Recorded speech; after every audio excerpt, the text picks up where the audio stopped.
नमस्कार साथियों, स्वागत है आप सभी का। प्रैक्टिस पेपर 23 में संपूर्ण हिंदी साहित्य पर आधारित है। 125 प्रश्न होंगे, बिल्कुल टू द पॉइंट और बेहतरीन प्रश्नों का संकलन है। ये अभी नहीं बनाया गया है, ये पहले से ही बने हुए हैं और इसका पहला ही प्रश्न अभी आपने आरपीएससी में एज इट इज़ देखा होगा। तलवार की धार पे धावनो है, बोधा ने कहा है। और इसी प्रकार के प्रश्न हैं, सभी महत्वपूर्ण, कहीं ना कहीं पूछे गए या पूछे जाने योग्य। तो लगातार बने रहिएगा और जो साथी नए हैं चैनल को सब्सक्राइब कर लें। प्रतिदिन 10 से 11 के बीच में एक क्लास, एक टेस्ट पेपर या कोई क्लास ज़रूर होती है, तो लगातार बने रहें। आइए शुरू करते हैं। पहला प्रश्न, निम्न में से किस रीत मुक्त कवि ने प्रेम के मार्ग को तलवार के धार पे धावनो है कहा है? तो वो बोधा है। दूसरा प्रश्न है, सजल नयन तन पुलक निज इष्ट देव पहचानी परेउ दंड जिम धरन तल दशा न जाई बखानी। यह दोहा रामचरितमानस के किस कांड से संबद्ध है? तो अयोध्या कांड से संबंधित है। बी ऑप्शन सही है। तीसरा प्रश्न है, हिंदी के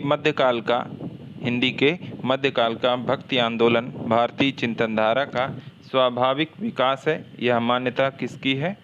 तो ये हजारी प्रसाद द्विवेदी जी की मान्यता है। कहते क्या है कि हिंदी के मध्यकाल का भक्ति आंदोलन भारतीय चिंतनधारा का स्वाभाविक विकास है। चौथा प्रश्न है, किस सूफी कवि की रचना में दोहा चौपाई के स्थान पर बरवे चौपाई छंद का प्रयोग हुआ है?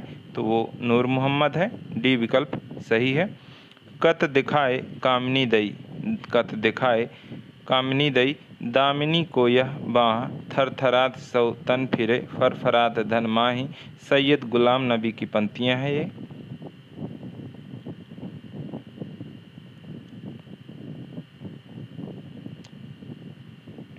विकल्पों को देख लेते हैं। सैयद गुलाम नबी सी ऑप्शन में है। छठा प्रश्न है, वल्लभाचार्य द्वारा चयनित कवियों में से इनमें वह विशिष्ट कवि कौन है जो उनसे दीक्षित नहीं था? वल्लभाचार्य द्वारा चयनित कवियों में से इनमें से वह विशिष्ट कवि कौन है जो उनसे दीक्षित नहीं था? तो कुंभन दास, सूरदास, परमानंद दास, कृष्णदास, यही चार हैं। नंददास विठलनाथ के शिष्य हैं। सी ऑप्शन सही हो जाएगा। अगला प्रश्न है, निम्न प्रेमाख्यान परक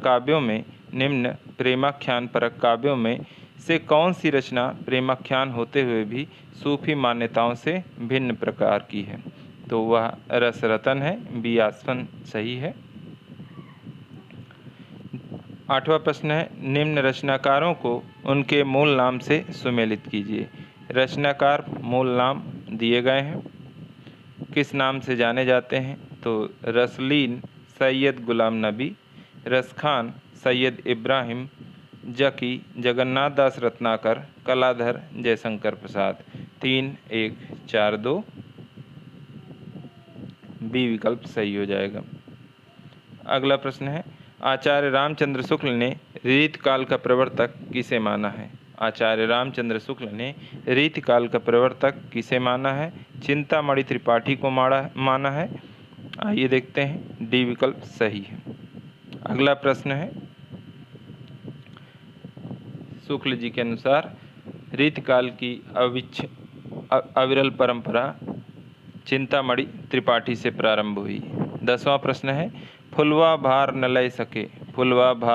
लय सके कहे सखिन सो रोय जो भीजे कामरी त्यों त्यों भारी होय।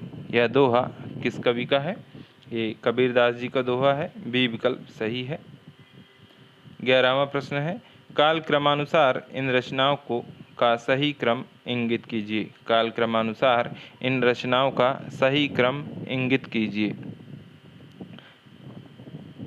मृगावती, पद्मावती, मधुमालती, चित्रावली, इनके सभी के पहले अक्षर मिला के आप ट्रिक बना लीजिएगा। मृप मची, और ये सीधे पूछा जाता है।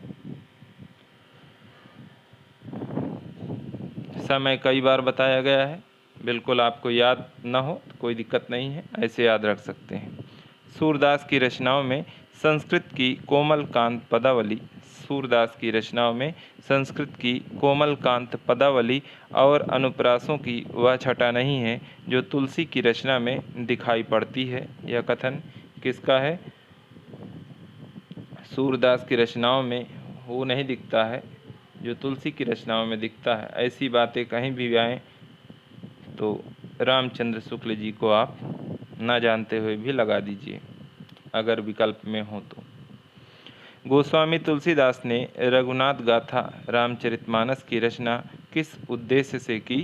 स्वांतः सुखाय के लिए की। डी विकल्प सही है। 14वां प्रश्न है, पूर्वी हिंदी का विकास अपभ्रंश के किस रूप से हुआ है? अपभ्रंश के किस रूप से हुआ है? अर्धमागधी रूप से हुआ है। स्वनिम का अर्थ है स्वनिम ध्वनिम। 16वां प्रश्न है, निम्न में से किस बोली का अपना कोई विशिष्ट साहित्य नहीं है? निम्न में से किस बोली का अपना कोई विशिष्ट साहित्य नहीं है? बघेली, खड़ी बोली, अवधी, ब्रजभाषा सबका मिलता है परंतु बघेली का नहीं मिलता है। उच्चारण स्थान की दृष्टि से या वर्ण है, तो या वर्ण का उच्चारण कहाँ से होता है? इचियस तालु याद होगा आपको, पढ़ा होगा खूब आपने। नहीं पढ़ा है तो व्याकरण एक बार पढ़िए, और भाषा वाला जो चैप्टर है 200 प्रश्न मैंने कराए हैं। भाषा नहीं, वर्णमाला वाला, वर्णमाला पे 125 प्रश्न करवाए हैं। एक बार पढ़ेंगे तो सारी ट्रिक्स बताई गई हैं। निम्न में से एक तथ्य असत्य है। कर्मवीर पत्र के संपादक पंडित माखनलाल चतुर्वेदी थे। दिनमान के प्रथम संपादक रघुवीर सहाय थे, यही गलत है, बाकी सभी सही है। पहल पत्रिका जबलपुर से प्रकाशित होती थी, आजकल पत्रिका दिल्ली से प्रकाशित होती है, तो यहाँ बी विकल्प असत्य है। 19वां प्रश्न है, हिंदी के प्रथम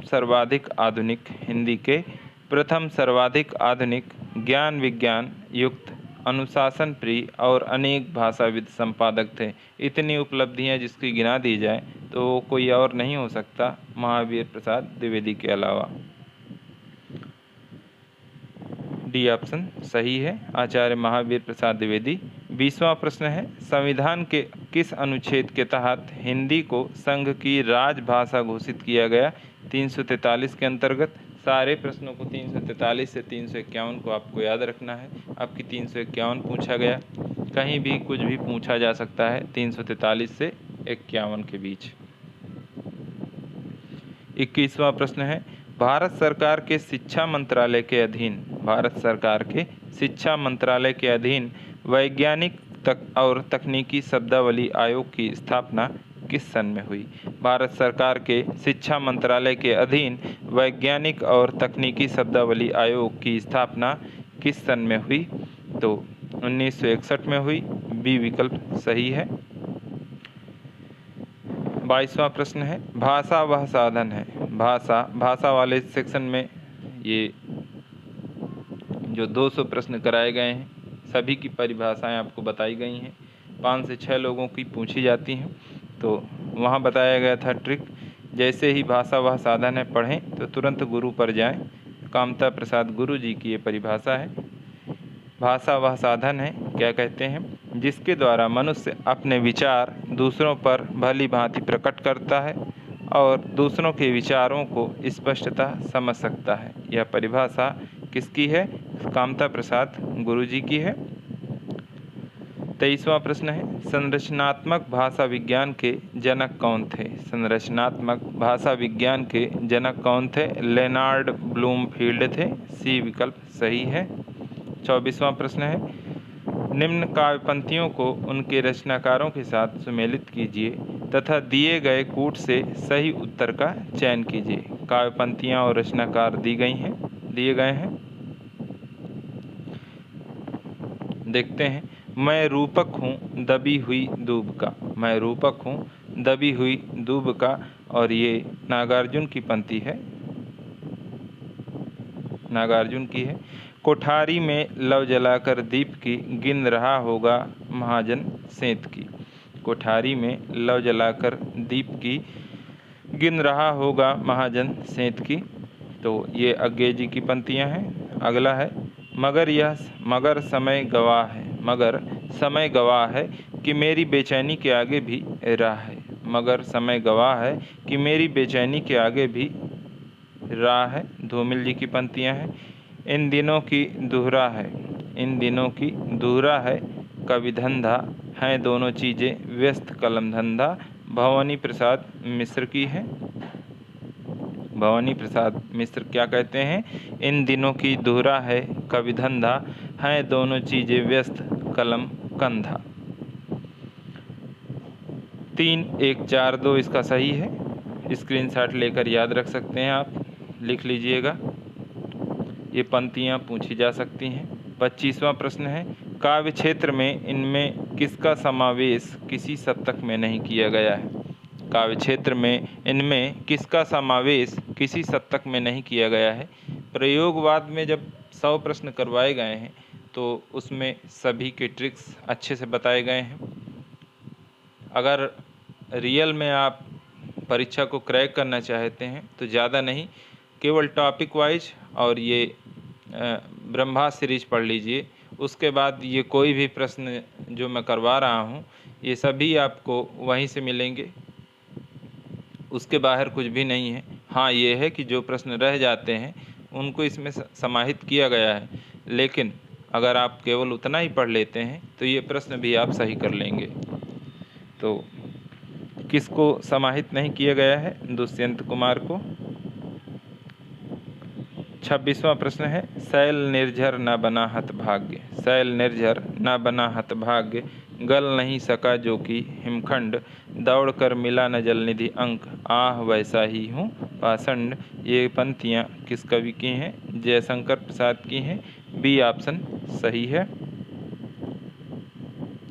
27वां प्रश्न है, केदारनाथ अग्रवाल की प्रसिद्ध कविताएं माझी न बजाओ बंसी और बसंती हवा, माझी न बजाओ बंसी और बसंती हवा किस काव्य संकलन में संग्रहित हैं? फूल नहीं रंग बोलते हैं इसमें संग्रहित हैं। काव्य संग्रह में ये दोनों कविताएं संग्रहित हैं।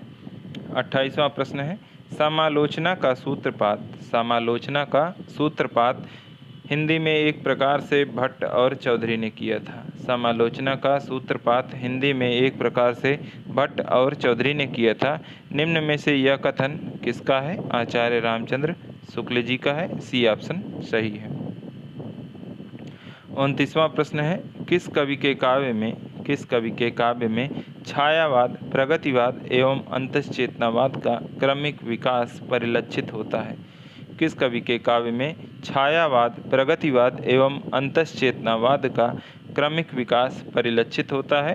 तो सुमित्रानंदन पंत जी का। बी विकल्प सही है। 30वां प्रश्न है, मानव अथवा प्रकृति के सूक्ष्म किंतु व्यक्त सौंदर्य में, मानव अथवा प्रकृति के सूक्ष्म किंतु व्यक्त सौंदर्य में आध्यात्मिक छाया का भान मेरे विचार से छायावाद की एक सर्वमान्य व्याख्या हो सकती है। यह अभिमत किसका है? यह अभिमत किसका है? नंदुलारे वाजपेयी जी का है ये कथन। डी ऑप्शन सही है। कहते हैं मानव अथवा प्रकृति के सूक्ष्म किंतु व्यक्त सौंदर्य में आध्यात्मिक छाया का भान मेरे विचार से छायावाद की एक सर्वमान्य व्याख्या हो सकती है। नंदुलारे वाजपेयी। 31वां प्रश्न है, राहुल सांकृत्यायन ने हिंदी का पहला कवि किसे माना है? राहुल सांकृत्यायन ने हिंदी का पहला कवि सरापात को माना है। डी विकल्प सही हो जाएगा। 32वां प्रश्न है, सिद्धों की बानियों को हिंदी काव्यधारा के नाम से किसने संग्रहित किया? सिद्धों की बानियों को हिंदी काव्यधारा के नाम से किसने संग्रहित किया? महापंडित राहुल सांकृत्यायन ने। डी विकल्प सही है।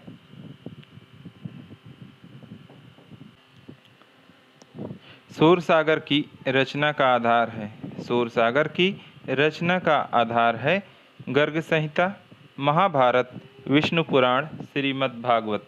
तो ज़्यादातर का जो आधार ग्रंथ है श्रीमद् भागवत ही है।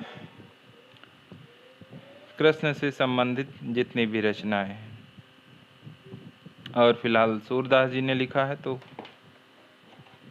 भागवत ही होगा। ये उसके लिए है जैसे कोई चीज़ नहीं पता है और वहाँ पूछ लिया गया तो तब ये सब चीज़ें काम आती हैं। 34वां प्रश्न है, निम्न में से कौन सी छायावादी शैली की प्रमुख विशेषता नहीं है? छायावादी शैली की प्रमुख विशेषता नहीं है प्रतीकात्मकता, बाकी गीत प्रधानता है, लाक्षणिकता है, तत्सम बहुलता है। 35वां प्रश्न में है, कामायनी में श्रद्धा किस गोत्र की है? श्रद्धा किस गोत्र की है? काम गोत्र की है। सी विकल्प सही है। 36वां प्रश्न है, स्कंदगुप्त में कवि कालिदास का नाम है? स्कंदगुप्त में कवि कालिदास का नाम है मात्रगुप्त। स्कंदगुप्त में कवि कालिदास का नाम है मात्रगुप्त। 37वां प्रश्न है, गरीबी और जहालत, गरीबी और जहालत इस रोग के दो कीटाणु हैं। गरीबी और जहालत इस रोग के दो कीटाणु है। मैला आंचल में यह वाक्य किसका है? प्रशांत का है। डी ऑप्शन सही है। अंधा युग नाटक के रचनाकार हैं। अंधा युग नाटक के रचनाकार हैं धर्मवीर भारती। पद्मावत को अवधि का अर्घान किसने कहा है? पद्मावत को अवधि का अर्घान किसने कहा है? बच्चन सिंह ने कहा है। बी विकल्प सही हो जाएगा। काव्यम ग्राहम अलंकारात, काव्यम ग्राहम अलंकारात सूत्र किसका है? काव्यम ग्राहम अलंकारात, अलंकार से काव्य ग्रहण करने योग्य हो जाता है, ये बात कही वामन ने। 41वां प्रश्न है, अरस्तु के अनुसार अनुकरण है। अरस्तु के अनुसार अनुकरण है क्या? नवसर्जन।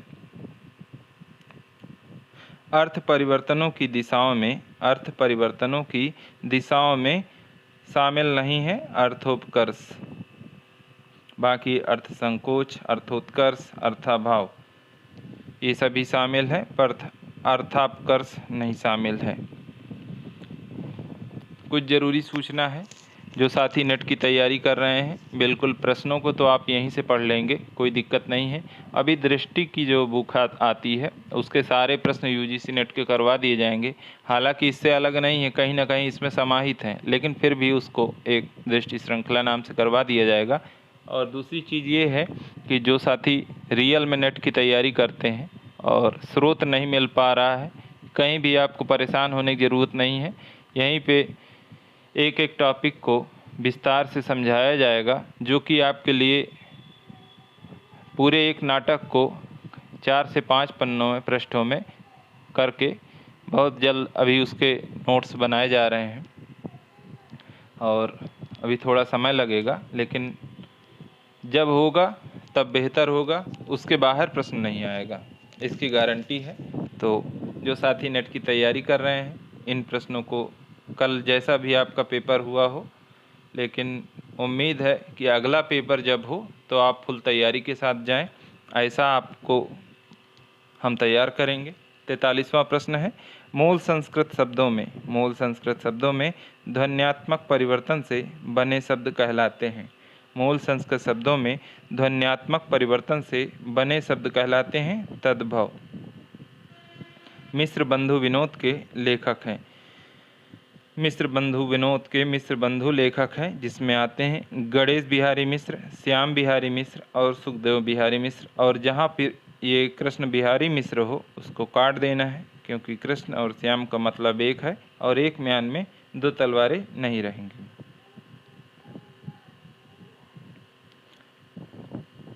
45वां प्रश्न है, भक्ति को भारतीय चिंता का स्वाभाविक विकास, भक्ति को भारतीय चिंता का स्वाभाविक विकास किसने माना है? भक्ति को भारतीय चिंता का स्वाभाविक विकास किसने माना है? हजारी प्रसाद द्विवेदी जी ने माना है। बी ऑप्शन सही है। रीतकाल में वीर काव्य लिखने वाले सर्वाधिक, रीतकाल में वीर काव्य लिखने के लिए सर्वाधिक प्रसिद्धि किसे मिली? रीतकाल में वीर काव्य लिखने के लिए सर्वाधिक प्रसिद्धि किसे मिली? भूषण को मिली। बिहार का जो स्टेट हुआ था उसमें ये प्रश्न पूछा गया था। 47वां प्रश्न है, कौन से रीतकालीन कवि आपस में भाई माने जाते हैं? कौन से रीतकालीन कवि आपस में भाई माने जाते हैं? चिंतामणि भूषण मतीराम। 48वां प्रश्न है, दिनकर की काव्य कृति रश्मिरथी में रश्मिरथी कौन है? रश्मिरथी कौन है? कर्ण है। 49वां प्रश्न है, डॉक्टर रामविलास शर्मा के अनुसार हिंदुस्तानी किसानों के जीवन की बृहत्त्रयी उपन्यासों में कौन कौन उपन्यास गिने जाते हैं? बृहत्त्रयी उपन्यासों की जब बात आए तो प्रेमाश्रयी, कर्मभूमि और गोदान, 3 उपन्यास गिने जाते हैं। बृहत्त्रयी में किसानों के जीवन, हिंदुस्तानी किसानों के जीवन पर आधारित 3 बड़े उपन्यास जिन्हें बृहत्त्रयी में शामिल किया गया है। किसके अनुसार? रामविलास शर्मा जी के अनुसार। तो प्रेमाश्रम, कर्मभूमि और गोदान।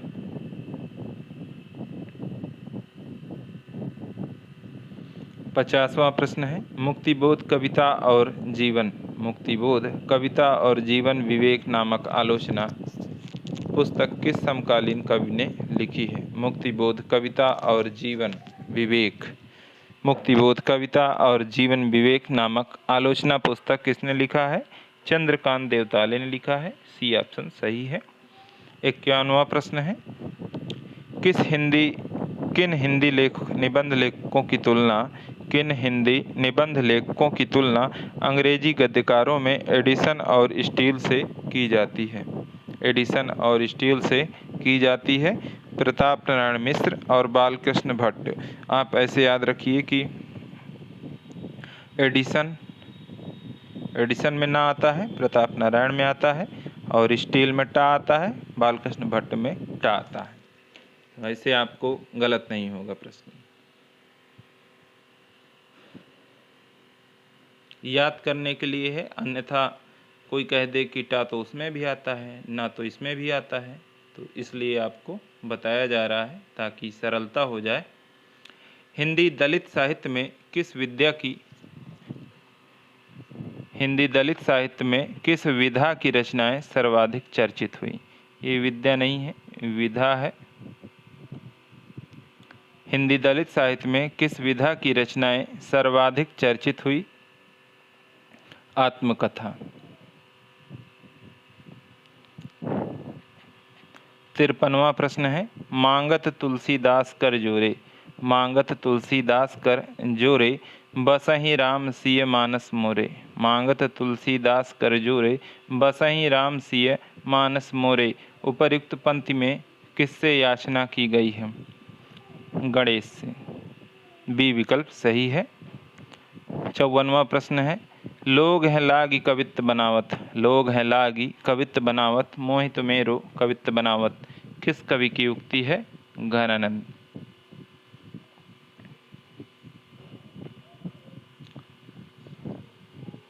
कामायनी में मनु ने श्रद्धा को क्या कहकर संबोधित किया है? 55वां प्रश्न है, मनु ने श्रद्धा को क्या कहकर संबोधित किया है? बसंत के दूत कहकर संबोधित किया है। 56वां प्रश्न है, कामायनी में प्रारंभ से लेकर वासना तक सर्गों का सही क्रम है। कामायनी में प्रारंभ से लेकर वासना तक सर्गों का सही क्रम क्या है? चिंता, आशा, श्रद्धा, काम, वासना। यही सीरियल है और आपको कई बार बताया भी गया है।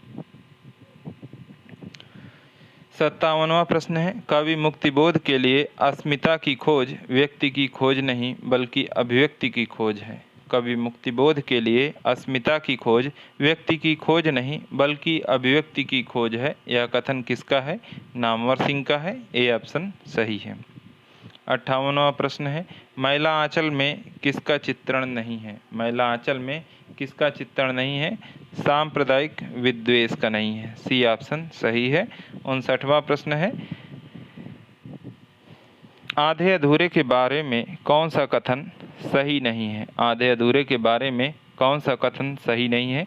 पारिवारिक विघटन की गाथा है, मध्यम वर्गीय जीवन की समकालीनता से युक्त है, अपर्याप्त रंग निर्देशों से युक्त नाट्यकृति है, तो ये सही नहीं है। मानवीय संतोष के अधूरेपन का रेखांकन है। आधे अधूरे के बारे में 3 सही हैं, सी ऑप्शन गलत है। पारिवारिक विघटन की गाथा है, उसके बाद मध्यवर्गीय जीवन की समकालीनता से युक्त है, मानवीय संतोष के अधूरेपन का रेखांकन किया गया है। 60वां प्रश्न है, कविता क्या है? कविता क्या है के अनुसार कविता की आयु बढ़ती है। कविता की आयु किससे बढ़ती है? अलंकार से, मूर्त विधान से, अर्थ ग्रहण से, नाद सौंदर्य से। कविता की आयु बढ़ती है नाद सौंदर्य से, डी विकल्प सही है। 61वां प्रश्न है, अशोक के फूल में हिंदू रीति नीति है। अशोक के फूल में आर्य और आर्येतर उपादानों का मिश्रण हिंदू रीति नीति है, डी ऑप्शन सही है। सात्विक अनुभव नहीं है। सात्विक अनुभव नहीं है, चिंता। बाकी कौन कौन है? रोमांच, वेपथु, स्तंभ। सात्विक अनुभवों की संख्या कितनी है?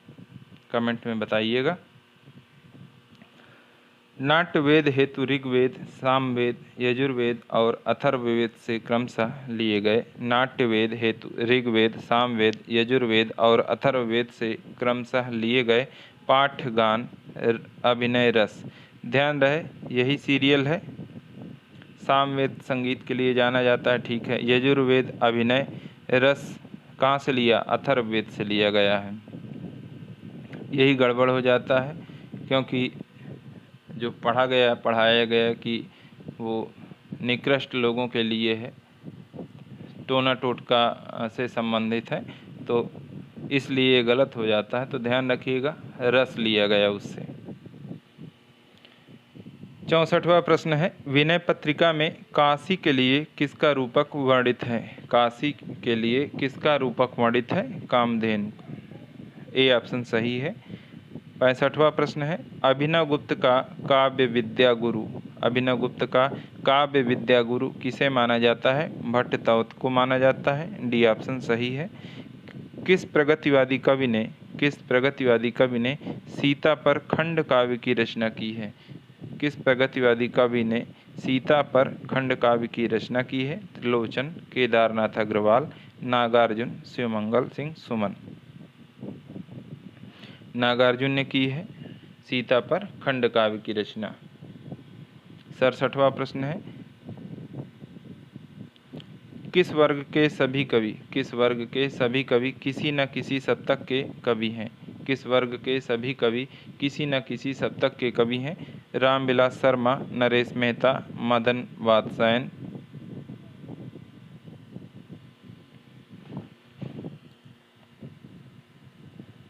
बी ऑप्शन सही है। 68वां प्रश्न है, आदिकाल के किस कवि की भाषा हिंदी के वर्तमान रूप के सर्वाधिक निकट है? तो वो हैं अमीर खुसरो, बी विकल्प सही है। 69वां प्रश्न है, पद्मावत की काव्यगत विशेषताओं की दृष्टि से कौन सा विकल्प असंगत है? पद्मावत की काव्यगत विशेषताओं की दृष्टि से कौन सा विकल्प असंगत है? तो नगर वर्णन, लोकोत्तर भावना, सर्गों में विभाजन। पद्मावत की काव्यगत विशेषताओं की दृष्टि से कौन सा विकल्प असंगत है? ये असंगत है। बाकी पद्मावत में क्या क्या है? नक्सिक वर्णन है, नस नहीं नख है, लोक सामान्य भावभूमि है, प्रतीकात्मकता है, 12 मासा का वर्णन है। 12 मासा का जो वर्णन है आषाढ़ मास से शुरू है, इतिहास और कल्पना का योग है, मार्मिकता है और विरह वर्णन है, बिल्कुल है, मानवीय सहृदयता है, नारी विवशता है। ये सारे हैं, सिर्फ सी ऑप्शन गलत है। 70वां प्रश्न है, उपन्यास और उसके प्रमुख पात्रों का कौन सा युग्म सही है? उपन्यास और उसके प्रमुख पात्रों का कौन सा युग्म सही है? सुनीता हरीश, अंधेरे बंद कमरे, नीलिमा हरबंश। यही पूछे जाते हैं और यही सही है। यहाँ पर बी विकल्प सही है। 71वां प्रश्न है, परीक्षा गुरु में किस शहर के रईस की कथा है? परीक्षा गुरु में किस शहर के रईस की कथा है? तो दिल्ली की है। 72वां प्रश्न है, वैयक्तिकता और आत्माभिव्यक्ति। वैयक्तिकता और आत्माभिव्यक्ति किस विधा की अनिवार्य प्रवृत्ति है? गीति काव्य। डी विकल्प सही है। 73वां प्रश्न है, पूर्वी हिंदी बोलियां कौन सी हैं? छावब याद होगा, छत्तीसगढ़ी, अवधी, बघेली, छावब, ऐसे लिख लीजिए। बस इसमें चाहे छावब कर दें, चाहे बघेली इधर, अवधी उधर, किधर भी कर दें, अब आप सही कर लेंगे। 74वां प्रश्न है, ऐसी ही ट्रिक जो भाषा वाला सेक्शन है उसमें सारे करवाए गए हैं और उसके बाहर जो 200 प्रश्न है, एक भी प्रश्न बाहर नहीं पूछा जाएगा, चाहे कभी भी। अब सिलेबस जब तक नहीं बदलेगा तब तक कोई भी प्रश्न बना लें। 74वां प्रश्न है, देवनागरी लिपि की वर्णमाला का क्रम वैज्ञानिक है। देवनागरी लिपि की वर्णमाला का क्रम वैज्ञानिक है, कैसे?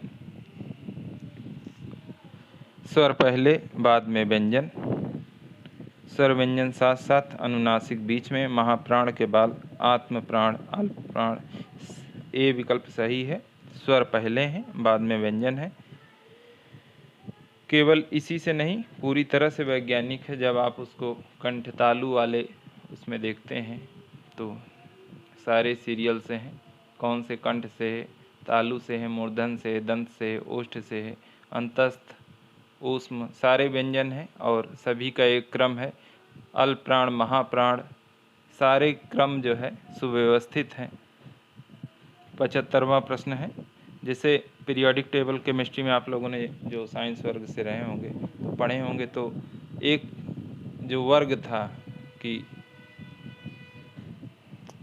फर्स्ट ग्रुप के हैं, सेकंड ग्रुप के हैं, थर्ड ए, बी, तो वो एक क्रम बटा हुआ था। उसी प्रकार वर्णमाला भी है, केवल विज्ञान में ही वैज्ञानिकता नहीं, हर जगह होती है। अर्थ संकोच क्या है? अर्थ संकोच क्या है? बातचीत करने में कतराना और चुप रहना, श्रोता गलत अर्थ ग्रहण करता है, कालांतर में नाम बदल देना। इनसे कोई मतलब नहीं है अर्थ संकोच का। पहले सामान्य और व्यापक अर्थ में प्रयुक्त होने वाला शब्द कालांतर में विशेष अर्थ में प्रयुक्त होने लगता है।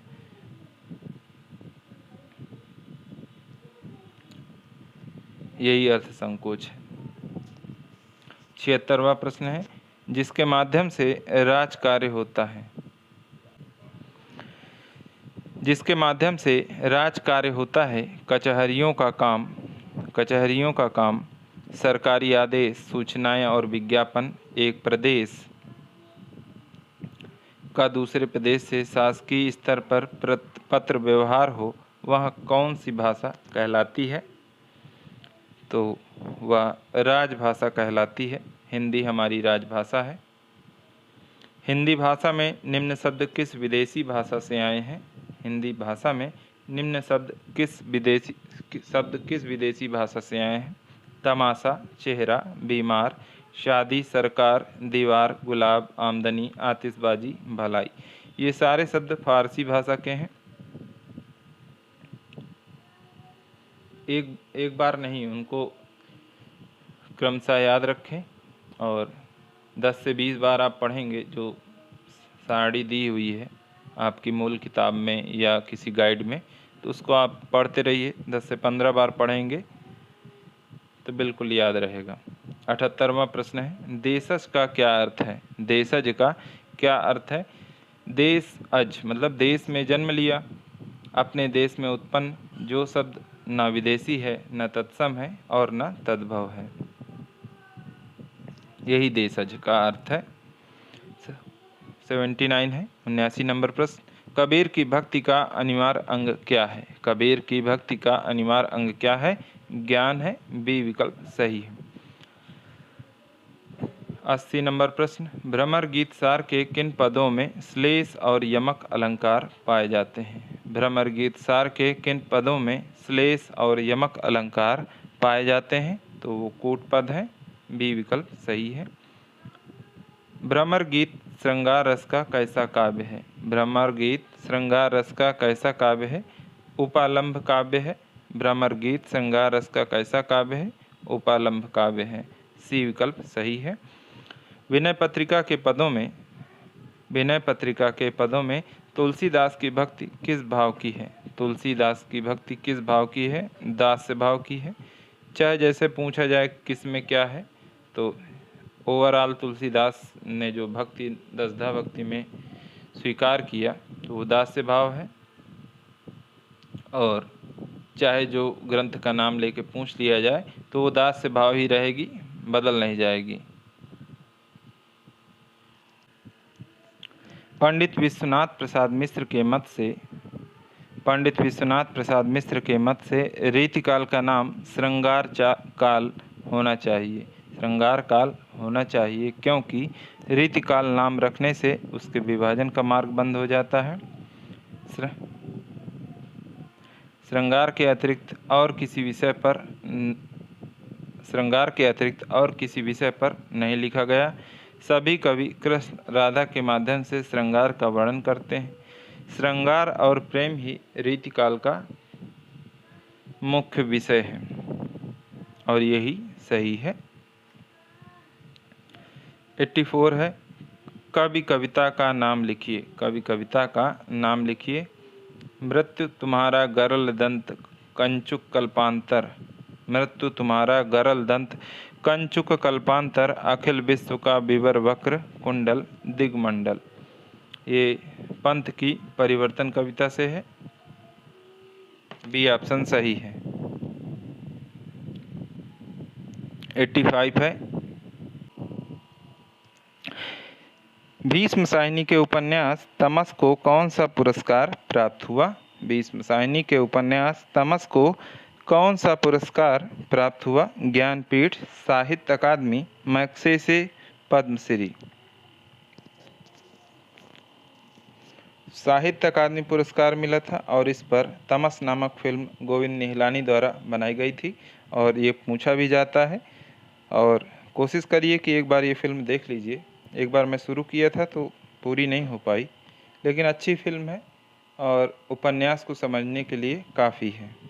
86 है, गोदान उपन्यास के अंत में धनिया ने दाता दीन से क्या कहा? धनिया ने दाता दीन से क्या कहा? धनिया कौन है? होरी की पत्नी है।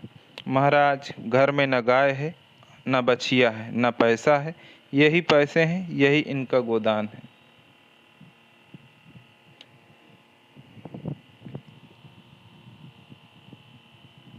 एट्टी 87 है, भाषा बहुत परिष्कृत और परिमार्जित न होने पर भी कबीर की उक्तियों में कहीं कहीं विलक्षण प्रभाव और चमत्कार है। प्रतिभा इनमें बड़ी प्रखर थी, इसमें संदेह नहीं है। रामचंद्र शुक्ल का यह कथन किसके संबंध में है? कबीरदास जी के बारे में है। ध्यान रहे, ये शुक्ल जी का कथन है। भक्ति किसका नाम है? भक्ति किसका नाम है? श्रद्धा और प्रेम के योग का नाम भक्ति है। श्रद्धा और प्रेम के योग का नाम भक्ति है। अशोक के फूल निबंध संग्रह कब प्रकाशित हुआ था? अशोक के फूल निबंध संग्रह कब प्रकाशित हुआ? तो 1948 ईस्वी में हुआ और सी विकल्प सही है। पाप का फल छिपाने वाला पाप छिपाने वाले से अधिक अपराधी है। पर ऐसे बहुत से लोग हैं जो किसी का घर जलाते हाथ जलता है तो कहते हैं कि होम करते हाथ जला। उक्त पंथ के लेखक व रचना शीर्षक का उल्लेख कीजिए। तो आचार्य रामचंद्र शुक्ल श्रद्धा भक्ति से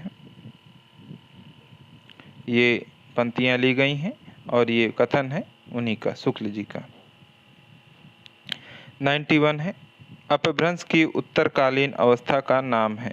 अपभ्रंश की उत्तरकालीन अवस्था का क्या नाम है? तो आपको उत्तरकालीन पूछ ले तो संस्कृत, पाली, प्राकृत, अपभ्रंश, अवहट्ठ, हिंदी।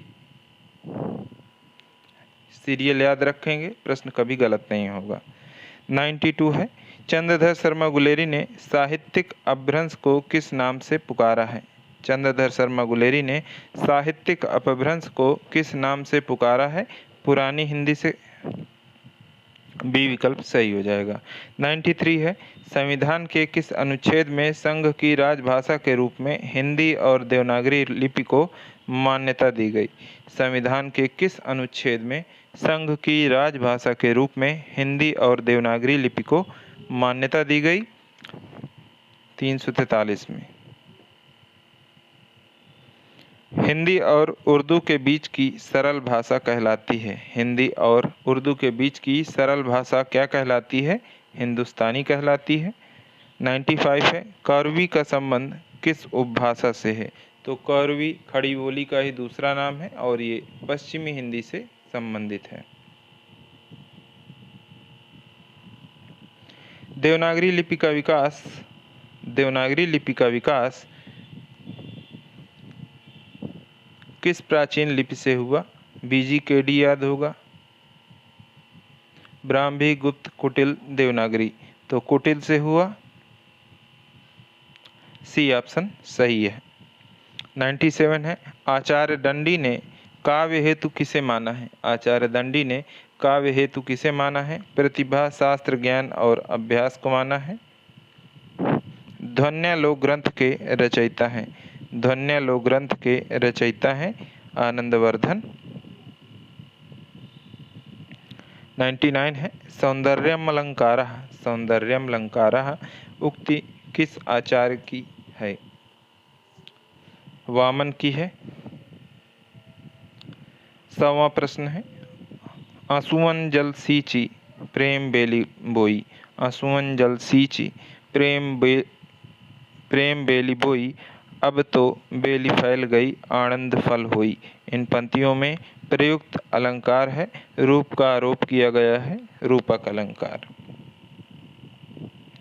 101 नंबर प्रश्न, किस सूफी काव्य में अंग्रेजों के द्वीप का वर्णन है? बलन द्वीप देखा अंग्रेजा, जहाँ जाई ते कठिन करेजा, ऐसी कुछ पंक्ति है और ये चित्रावली में है।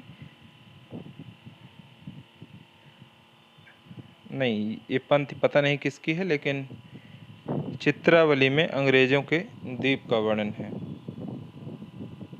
101 का डी ऑप्शन सही है। सूफी काव्य में अंग्रेजों के द्वीप का वर्णन है चित्रावली में। और ये जो पंक्ति है किसकी है आप लोग बताइएगा। हालांकि ये प्रश्न मैंने करवाया है पर अभी मुझे ध्यान नहीं आ रहा। 102 नंबर प्रश्न, निम्नलिखित काव्यांश में विरह की किस दशा का वर्णन है? निम्नलिखित काव्यांश में विरह की किस दशा का वर्णन है? यह तंजारो छार के कहाँ की पवन उड़ाओ, मकु तेहि मारग उड़ी परे कंत धरे जहाँ पाऊँ।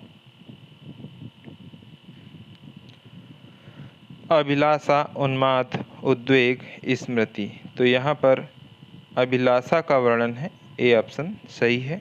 103 नंबर प्रश्न, भारतेंदु युग के किस साहित्यकार ने आल्हा और लावड़ी शैली में रचनाएं लिखी हैं?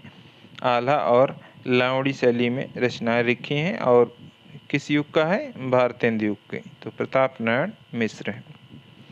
अंबिका दत्त व्यास की अधूरी रचना है। अंबिका दत्त व्यास की अधूरी रचना कौन सी है? कंसवध है। पृथ्वीराज चौहान ने कौन सा नगर बसाया था? पृथ्वीराज चौहान ने कौन सा नगर बसाया था? नागौर नगर बसाया था, जहां इनके वंशज आज भी रहते हैं, नागौर में। पृथ्वीराज रासों को ब्रजभाषा में रचित माना है। ब्रजभाषा में रचित माना है ग्राउज में। ब्रज ग्राउज ऐसे याद रखिए। 4 से 6 बार बोलेंगे तो जब परीक्षा में आएगा तो अपने आप सही हो जाएगा प्रश्न।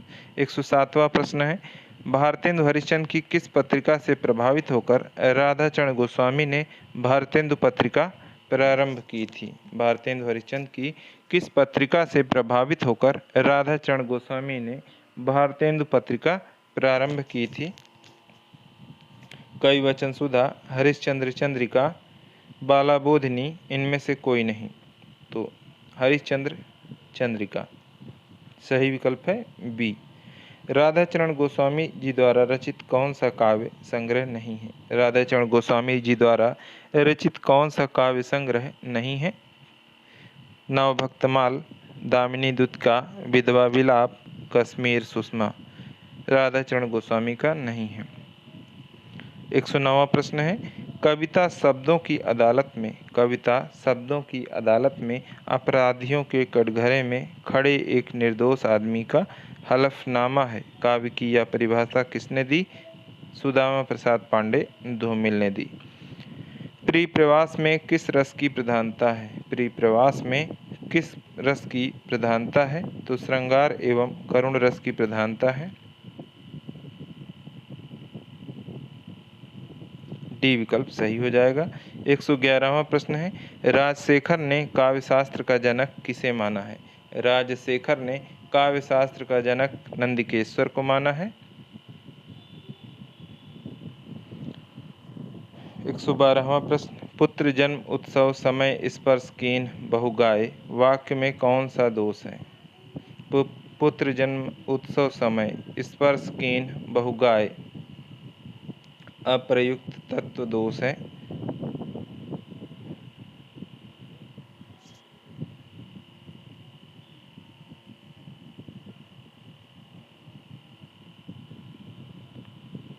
एक 113वां प्रश्न है, रघुवीर सहाय की कैमरे में बंद अपाहिज कविता उनके किस काव्य संग्रह में संकलित है? कैमरे में बंद अपाहिज कविता उनके किस काव्य संग्रह में संकलित है? तो लोग भूल गए हैं। 114वां प्रश्न है, निम्नलिखित में से रेखा चित्र की एक विशेषता नहीं है। निम्नलिखित में से रेखा चित्र की एक विशेषता नहीं है। कल्पना का सौंदर्य, संक्षिप्तता, एकात्मकता, सम्यक स्मृति। सम्यक स्मृति जो है रेखा चित्र की एक विशेषता नहीं है। बाकी कल्पना का सौंदर्य होगा, संक्षिप्तता होगी, एकात्मकता होगी। 115वां प्रश्न। 10 प्रश्न और बचे हुए हैं। सभी साथी वीडियो को लाइक करें। 10 सेकंड समय निकाल के ये ज़रूर बताएं कैसे हैं प्रश्न, क्या ये आपके लिए उपयोगी हैं और आप किस परीक्षा की तैयारी कर रहे हैं। अगर कोई कमी हो तो बिल्कुल आप निसंदेह निसंकोच आप जो है यहाँ पर आप बता सकते हैं। टेलीग्राम पर आप ग्रुप में मैसेज कर सकते हैं, लिंक आपको दिया गया है लिंक वाले सेक्शन में, वहाँ से सीधे आप ग्रुप पर आइए और कोई भी समस्या है तो बताइए और ग्रुप को ज़रूर ज्वाइन कर लें। रामरक्ष बेनीपुरी द्वारा लिखित प्रतीकात्मक रेखा चित्र है। रामरक्ष बेनीपुरी द्वारा लिखित प्रतीकात्मक रेखा चित्र है माटी की मूर्तें, गेहूं और गुलाब, लाल तारा, मील के पत्थर। तो गेहूं और गुलाब इनका प्रतीकात्मक रेखा चित्र है। 116वां प्रश्न है, निम्नलिखित रचनाओं और रचनाकारों में सुमेलित नहीं है। निम्नलिखित रचनाओं और रचनाकारों में सुमेलित नहीं है। अकेला मेला रमेश चंद्र शाह, आते जाते दिन रामदरस मिश्र, ख्वाब है दीवाने का कृष्ण बलदेव वैद्य, देश देशांतर मोहन राकेश। ये सुमेलित नहीं है, बाकी सभी सही हैं। 117वां प्रश्न है, निम्नलिखित जीवनी और उनके रचनाकारों में सुमेलित नहीं है। बाबूजी शोभाकांत, प्यारे हरिश्चंद्र, प्रतिभा अग्रवाल, स्मृति के झरोखे से वासुदेव शरण अग्रवाल, मिला तेज से तेज सुधा चौहान। मिला तेज से तेज सुधा चौहान सुभद्रा कुमारी चौहान की बेटी हैं और इन्होंने अपने माँ का जो है इस नाम से जीवनी लिखा, लेकिन स्मृति के झरोखे से ये सुमेलित नहीं है। सी ऑप्शन सही है। नंदिकेश्वर द्वारा रचित ग्रंथ है। नंदिकेश्वर द्वारा रचित ग्रंथ है अभिनय दर्पण। सी ऑप्शन सही है। 119वां प्रश्न है, आधुनिक काल के कवियों में कौन कवि अवधि में रचना करता था? आधुनिक काल के कवियों में कौन कवि अवधि में रचना करता था? त्रिलोचन शास्त्री। 120वां प्रश्न है, किसने निराला की कविता को शताब्दी का काव्य कहा है? किसने निराला की कविता को शताब्दी का काव्य कहा है? तो डॉक्टर नामवर सिंह ने कहा है। सी ऑप्शन सही है। स्वामी रामानंद का जीवन काल माना जाता है। स्वामी रामानंद का जीवन काल माना जाता है सन 1368 से 1468 ईस्वी तक। अपभ्रंश भाषा का स्थिति काल है। अपभ्रंश भाषा का स्थिति काल है, कई बार सीरियल बताया गया, 500 से 1000 ईस्वी, और उसके बाद हिंदी का समय आ जाता है। एग्जैक्ट कोई नहीं है, बस एक जब अवहट्ठ का पूछ लिया जाए तो 1300 तक या 1100 तक, जैसा विकल्प हो वैसा लगा सकते हैं आप। 123वां प्रश्न है, रहीम के दोहे वृंद और गिरधर के पद्यों के समान कोरी नीति के नहीं हैं। रहीम के दोहे वृंद और गिरधर के पद्यों के समान कोरी नीति के नहीं हैं, उनमें मार्मिकता है, उनके भीतर एक सच्चा हृदय झांक रहा है। यह कथन किस आलोचक का है? उनमें मार्मिकता है, एक सच्चा हृदय झांक रहा है, ये रामचंद्र शुक्ल जी का कथन है।